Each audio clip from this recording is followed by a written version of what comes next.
तो आज हम बात करने जा रहे हैं एक ऐसे देश की जहां 40 सालों बाद शांति तो आई, लेकिन इस शांति के बदले वहां की औरतों, बच्चों और आम नागरिकों को अपनी आजादी दांव पर लगानी पड़ी। हम बात कर रहे हैं हमारे पड़ोसी देश अफगानिस्तान की, जहां बीते वर्ष अगस्त में तालिबान दोबारा सत्ता में लौटने में कामयाब रहा। मैं हूं नदीम अहमद। तो आज हम बात करेंगे अफगानिस्तान के मौजूदा हालात पर। 15 अगस्त 2021 के दिन अमेरिकी सेना की वापसी के साथ ही अफगानिस्तान में तालिबान सरकार की भी वापसी हुई। यह कोई ज्यादा पुरानी बात नहीं है। आप लोगों ने देखा ही होगा कि तालिबान के डर से किस तरह अफगानी लोग अमेरिकी और नाटो सेना के जहाजों पर लटककर किसी भी हाल में अफगानिस्तान से निकल जाना चाहते थे। इसी कोशिश के चलते कई लोगों ने अपनी जान गंवा दी। इस समय 2023 चल रहा है। दुनिया के कई देशों में आर्थिक संकट है और खासकर साउथ एशिया के देशों में सबसे बड़ा इकोनॉमिकल क्राइसिस बना हुआ है, जिसका असर हमें भारत पर भी देखने को मिलता है। और अफगानिस्तान के लिए तो यह समस्या सबसे बड़ी हो जाती है, क्योंकि अभी तक दुनिया के किसी भी देश ने अफगानिस्तान की तालिबान हुकूमत को मान्यता नहीं दी है। हालांकि हाल के दिनों में कई देशों ने अफगानिस्तान में अपनी एम्बेसी दोबारा खोली है या फिर भारत की तरह अपने कॉन्सुलेट अफगानिस्तान की सरजमी पर भेजे हैं, ताकि अफगानिस्तान की मदद हो सके और अफगानिस्तान में आना जाना शुरू हो सके। अफगानिस्तान में इस समय खाने पीने और दवाइयों जैसी प्राइमरी चीजों की भी बहुत कमी है। एक रिपोर्ट के मुताबिक आज के समय अफगानिस्तान की आधी से ज्यादा आबादी पेट भर खाना भी नहीं खा पा रही है।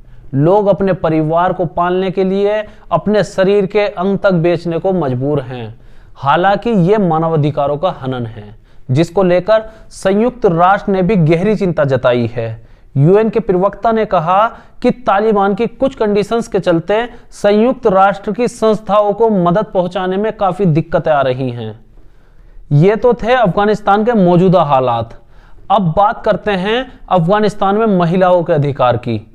तालिबान ने अफगानिस्तान की सत्ता में लौटते ही लड़कियों की शिक्षा पर पाबंदी लगा दी थी, जिसके चलते अफगानिस्तान की लाखों लड़कियों के भविष्य पर प्रश्न चिन्ह लग गया था।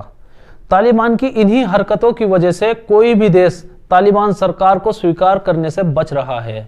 पहली बार साल 1999 में सत्ता में आई तालिबान हुकूमत को कतर, पाकिस्तान और सऊदी अरब ने मान्यता दे दी थी, लेकिन इस बार किसी भी देश ने अफगानिस्तान में तालिबान हुकूमत को मान्यता नहीं दी है, जिसके चलते अफगानिस्तान की तालिबान हुकूमत किसी भी मुल्क के साथ व्यापार नहीं कर पा रही है, जिसका सीधा असर अफगानिस्तान के आम आदमी पर पड़ रहा है।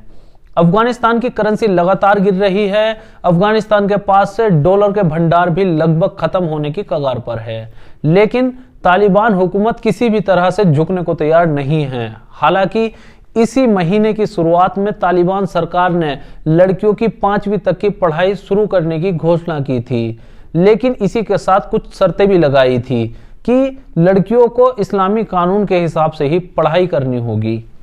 लड़कियों की हायर एजुकेशन पर अभी पाबंदी लगी हुई है, जिससे अफगानी लड़कियों में काफी मायूसी है।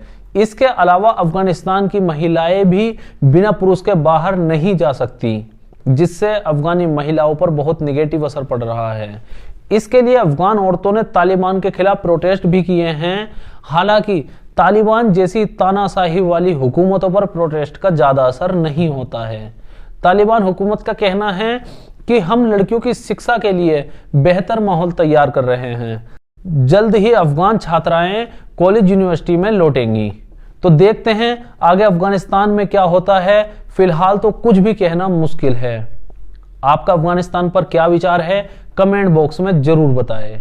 यह था हमारे आज के वीडियो का अंत। बने रहिए समाचार इंडिया के साथ, खबर से लेकर असर तक।